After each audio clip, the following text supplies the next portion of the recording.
Hello, this is the Lighthouse Hall of Fame film European server. It's Akao, not in a PZ38NA and not in a VK2801, but in its little sister, the VK1602. Actually, they aren't even related at all. They were totally separate projects. We're in Karelia, Assault Defense, and if you ever wanted to be a scout on this map, looking at the lineup of tanks, this is the battle to be in. There's 2 artillery apiece, and there's only another Leopard on the opposing team. Everybody else is heavies with 2 slow TDs. So the only tanks with any mobility at all are the 2 Leopards. They have a tier 5 Chinese medium on his team, but on offense, there's nothing there with any speed. So if you like running across the middle over to the donut, this is the time to do it, because there is absolutely no way anybody is getting to the donut before you.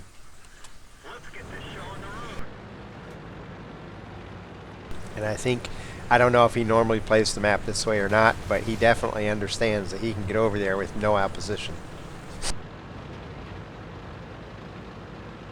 The only chance they have of seeing him is if they wrap around this corner or this corner. They may light him up as he gets close to the ramp down here. That's about it.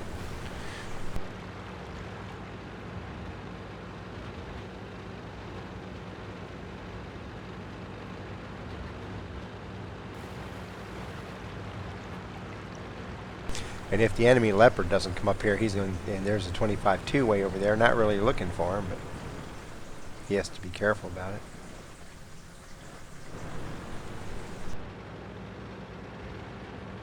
The question's going to be is, where does the Leopard go? And how quickly will his team take out that TD?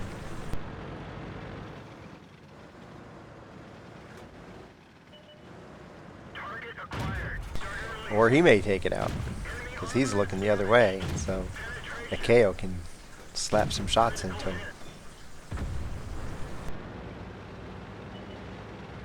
And there's the Leopard on the North Hill.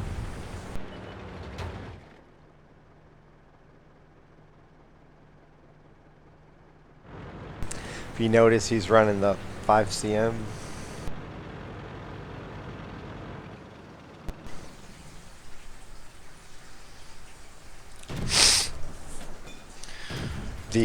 The one weakness of the VK1602, because it has decent speed and decent agility and decent view range for its class, for its tier, but it has, whether you use the 3cm or 5cm, they're both underpowered for this tier scout play. So it's a very good passive spotter, not so good damage dealer as far as scouts go.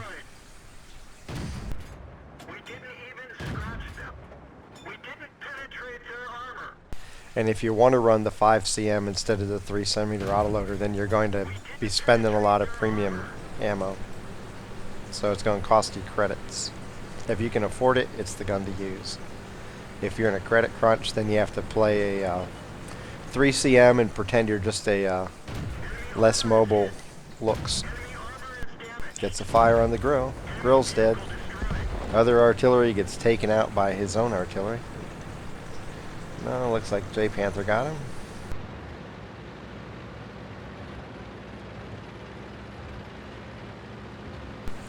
There's a lesson learned if you ever feel the need to play artillery or any other tank. You're up on the hill there.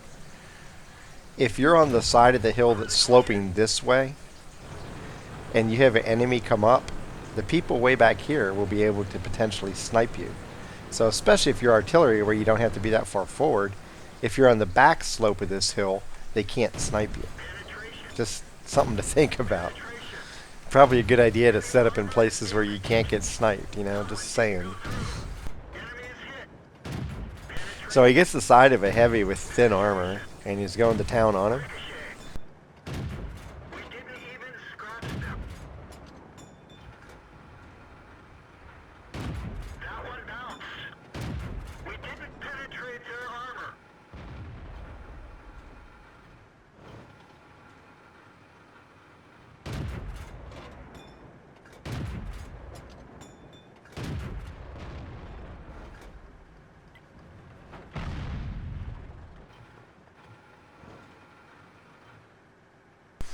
The surprising thing is, to me at least, it shouldn't be surprising since everybody left is a heavy driver, so there's no thought process involved on the enemy team, but there's nobody that's been visible that's coming back to kick him off up here.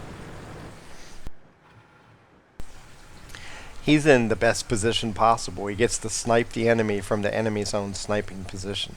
So he's guaranteed to be shooting at flanks and rears of tanks. Now the gun's a little bit challenged, but this, if you're going to shoot at tanks, this is the angle to do it from.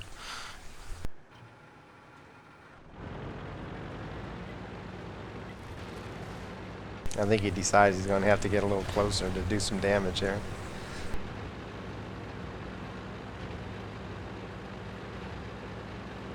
It's a close battle yet. They have to be careful that they don't have so many people south they can't defend from the north.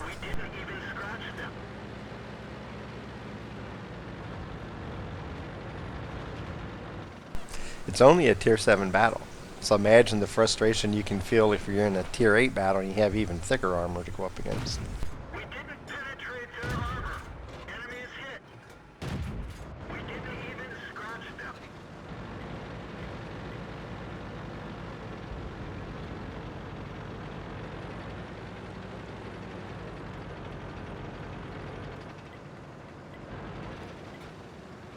There's lots of times you leave a battle in your 1602 wishing somehow you could have had your 2801 instead. Now he'll get the back of a 29. He can shoot him and pen him. About anything can pen the back of a 29. This guy's wide awake.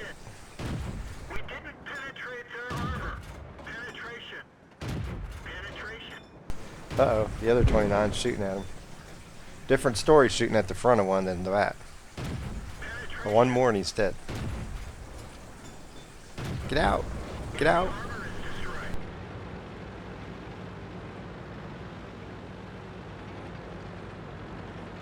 It's not that the first 29 wasn't aware that he was there, okay?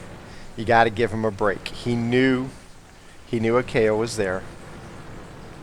He just has extremely slow reaction time. So he actually was reacting to him. It just took 40 seconds for it to get started because he moved so slow. So don't think he was AFK or anything. He was and so now the other 29 shows his butt to him as well. Another brilliant play. This is heavy play at its best.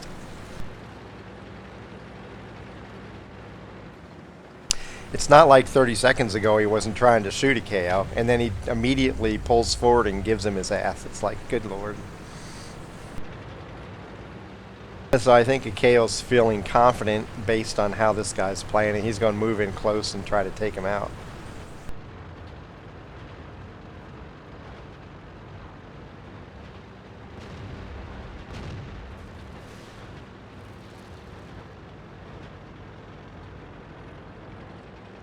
As long as the OI keeps his interest. Now he's going to have to come in from the front over here, so hopefully the 29 turns around.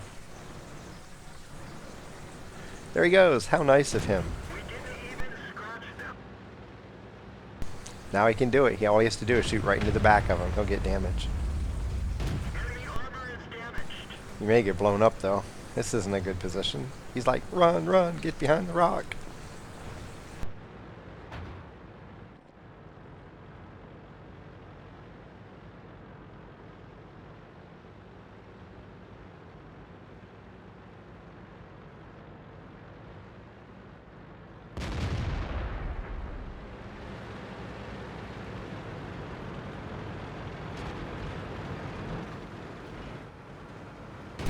Well, that sucks. The OI covered up where he needs to shoot at.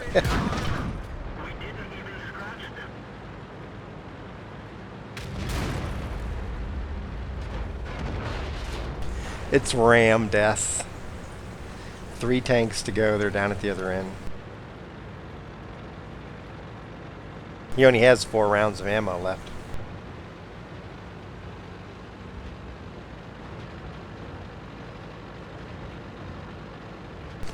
Four rounds and a ram.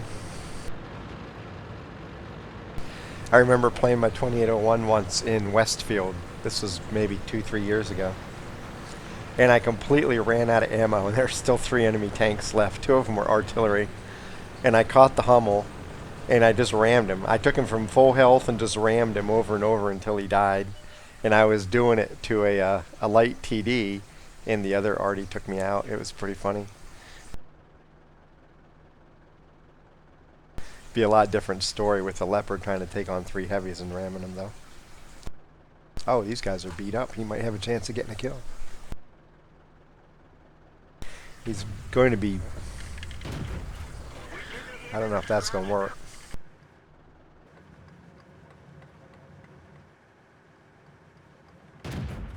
Japanese heavies, you want to attack from the side, not the rear.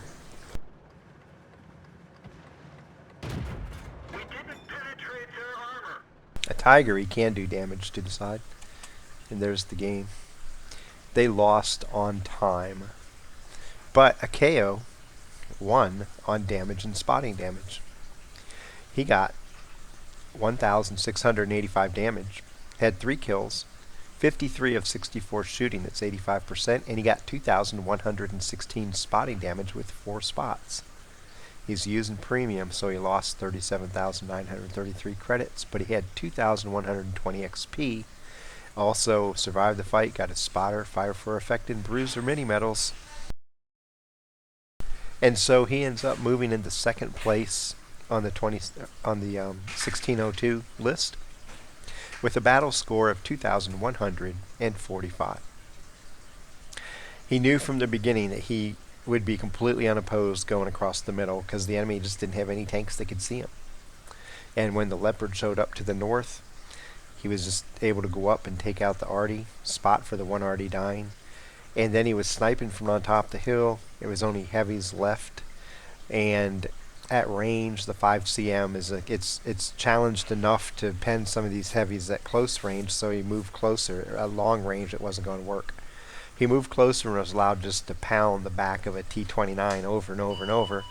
And then the second T-29 came in to try to help the first one, and then as soon as the first one died, the second one turned around and let him shoot some into the back of him too. So, hey, like I say, you take what the enemy gives you and you don't look back. Matter of fact, you keep running fast forward all the way into 2nd place in the Hall of Fame. From Karelia, Assault Defense. Spending a lot of money, but getting a lot of XP. Happy hunting.